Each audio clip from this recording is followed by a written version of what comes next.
O jogo do Inter hoje é um jogo duro. O Bahia é um time muito bem armado, um time muito bem montado, com variações.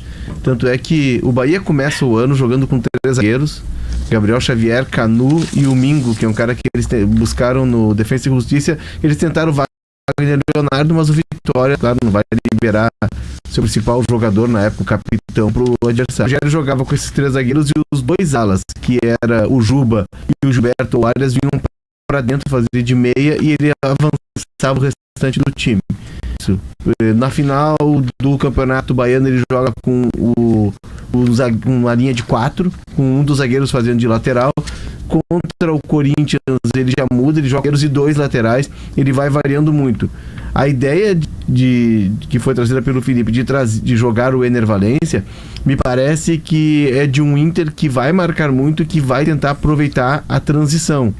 O Borré seria um cara mais para ter o controle da bola, para trocar passes, mas o Bahia, assim como o Flamengo, ele é um time que se projeta muito, que ataca com muitos jogadores. Isso, com muita gente além da linha da bola e no campo do adversário. No campo do adversário, porque os zagueiros vão avançando, os zagueiros todos têm, e isso eu vou insistir, a gente estava falando do Grêmio antes, zagueiro tem que saber jogar bola. Zagueiro que só rebate, que só tem posição física, é bom pelo alto, já não dá mais. Tu perde jogador na construção. Esses zagueiros do Bahia, os 3, principalmente o Canu e o Mingo, eles sabem sair jogando. Então o Rogério empurra esses zagueiros para frente e empurra o adversário para trás, obviamente. Então, é um jogo muito difícil, mas se o Inter cogita de usar a Ener Valencia, é um Inter que vai jogar em transição. É um Inter que vai jogar atacando espaço. Essa vocação ofensiva do Bahia, ela foi legendada no fim de semana. Ele só cede o empate quando já tem um a menos, que é o Everton Ribeiro, né? A sua referência técnica, né? Do segundo tempo, sim. Mas o Bahia é o time que no domingo faz um gol em que o cruzamento é do lateral esquerdo e o cabeceio é do lateral direito. E este lateral esquerdo a que me refiro é um ex-atacante. Luciano Juba era atacante no Sport Recife. Olha minha cadeira indo embora aqui pra baixo. E aí, foi rebaixado. Meu pensamento foi rebaixado. O pessoal tava me vendo aqui, eu fui descendo a cadeira aqui, pô, mas tá bem, a vida continua. Então é um time que vai dar muito espaço, vai agredir o Inter, vai fazer com que a defesa do Inter seja submetida a não errar, porque é todo o tempo atacando, mas quando erra, tem 30, 40 metros pro ataque adversário em velocidade. Contra o Corinthians ele jogou com o Caio Alexandre, que é um volante. Me lembro de conversar com o Fernando Carvalho. E o Fernando Carvalho, quando ele jogava no Botafogo, antes de ele ir para os Estados Unidos, o Caio Alexandre, ele sempre falava muito bem do Caio Alexandre, que é um volante que sabe jogar. O Jean Lucas, que é um cara de força. Fernando Carvalho observando. Nascido no Flamengo. Fernando Carvalho observando o volante. Fiquei chocado agora. Fiquei chocado agora, Fernando. Mas você olhando o volante. Não, mas esse é um volante que joga. Ele tá elaborado, Tá mudando. Grande figura, um abraço pra ele. E aí é o Jean Lucas, Everton Ribeiro. E ele jogou com 2 caras abertos. Um deles que é desequilibrante, que deve jogar César em cima do Aguirre, que é o Eric Pulga. Futebol é sempre vai eu tô num turbilhão de percebe-se sentimentos. Tá meio abalado. Tá mandando coluna sem ter completado o raciocínio. E aí eu fui. Tu tá olhando o mapa de calor, isso. Eu deixei passar. Eu não fui. Tu olhou mapa de calor, César. César, olha pra mim que tá vindo assunto. Eu acho que nós estamos. César, olha pra mim, é sério isso? Sim. Tu tá tão doente que tu começou a olhar mapa de calor.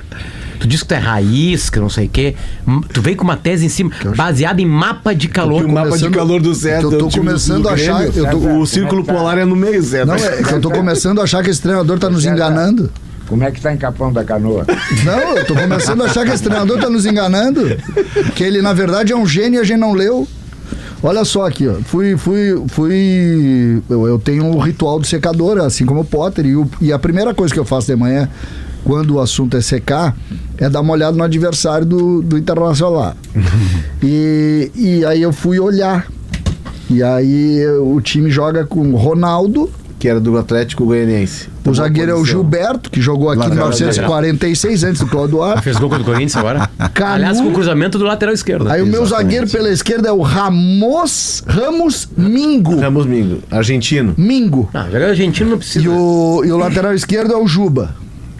Aí o Caio Alexandre, o Everton Ribeiro e o Jean Lucas, o que marca melhor aqui, marca como Maurício Saraiva hoje. É o Everton Ribeiro que foi expulso. Aí o Ademir, o Eric Pulga e o Lúcio Rodrigues. Aí eu pensei, que noite eu vou ter? Não, bom time. Não, se isso aqui é um bom time, Esse time não pode correr. Não para de correr. Não, ele Aí é no bom segundo time, César, tempo, ele é bom César, time. ele bota o Cauli é banco. O Botafogo quer o Cauli. O Cauli. Sim, Ele porque o bota o Botafogo. Aliás, Léo, o o Botafogo perdeu Botafogo ontem. Léo, me dá um Rivotril. O Botafogo ontem foi de Gregory, Marlon Freitas e Patrick de Paula. Não há 1-0. a mais remota possibilidade desse time ter sucesso. Assim, com essa formação. Por isso, os caras vão dar um caminhão de dinheiro no Cauli. E o grande destaque... Essa foi a mesma formação que ele usou contra o Palmeiras no 0-0. Isso. E o Gregory que fez gol de Libertadores, valeu o título, tudo bem. Mas o Gregory, que a gente via ele no Bahia, lembra? E eu achava que ele batia muito. Não, o Gregory não foi que foi expulso, Zé? Na Libertadores, sim, ele fez o gol do não, ele é o Brasileiro. Depois ele redigiu. Não, tá certo. Mas o Gregory, eu tinha o Gregory no tempo dos volantes lá do Bahia ainda. Isso. Ele era um cara que batia, ele é um cara meio anti-futebol, assim. E agora ele é o virtuoso. Tá certo. Ele é o Mas virtuoso. o Roger, numa entrevista após-jogo do Inter, falando do Fernando, ele disse: olha, eu só tinha visto até agora, eu só tinha comandado, né? Só tinha comandado um jogador com tanta noção de tempo e espaço, como o Fernando tem. No Bahia com o Gregory me chamou a atenção, porque eu tinha essa imagem do Gregory de ser um cara mais jogador. Mas E é mesmo. O Gregory é um cara de era- tempo e espaço, eles têm muita noção. Pois é. Que é um volante que, de frente de área que precisa Mas ter, né? o Roger que me perdoa, mas no Bahia ele pra jogar naquela ele função. tinha tempo, ele chegava nos caras no tempo certo, assim, pra arrebentar. E a jogava noção, com espaço. E a noção do espaço que ele tinha pra fazer isso. Mas agora falando sério. Mas é bom time, o Bahia é bom time. E é bom a gente ver esse tipo de evolução no jogador. Eu não tô rotulando o cara porque eu achava que ele batia muito, ele vai ser um troglodita a vida inteira, sabe? Não, que bom Ele que jogava no Inter Miami, antes de ver. que bom que ele tinha ido. Um volante que esteve aqui por longo tempo e que só não teve mais sucesso em nível, por exemplo, de pegar a seleção brasileira, é porque na época ele deixou colar, às vezes por obra dele próprio, o rótulo do violento. Mas era um volante de qualidade de passe de seleção, chamava Dinho. Não, isso é o maior volante da história do Grêmio. Jogava barbaridade, só que às vezes ele se entusiasmava com o que se dizia, o cangaceiro faz isso, faz aquilo e luta e tal, e aí sobrava alguém acima do alambrado, e ele era jogador, Léo, de drible, passe, chute de média distância, tomava a bola dos caras e às vezes dava um negócio lá, o A com o B não batia e vinha aquela falta mais escandalosa, que vinha o rótulo sobre ele, porque esse foi um prejuízo para a carreira dele. Ele é multivitorioso, mas para ser mais, para pegar uma seleção brasileira, foi o prejuízo de deixar colar o rótulo do violento. E era um senhor jogador. Esse negócio de volante tem uma coisa também no grande Inter de todos os tempos. O Batista, o Batista, não que ele ficou com fama de pegador, tipo o Dinho, menos, mas o Batista, às vezes ele é subestimado porque ele tinha do lado dele o Falcão. O Batista era um jogador de muita chegada, tempo certo jogador, e qualidade técnica. O Batista tinha qualidade técnica. O Batista jogava muito. Quando ele quebra a perna, que a gente falou isso segunda-feira contra o Sport Recife, ele tinha virado meia do Inter, porque o primeiro volante era o Ademir Keifer, o Cléo jogava com o Mário Sérgio e o Batista. Mais Nilson Dias de centroavante. Só que o Batista é o cara que a gente queria ter visto no jogo, quando ele jogar no Grêmio, no jogo contra a Itália. Muita gente dizia isso.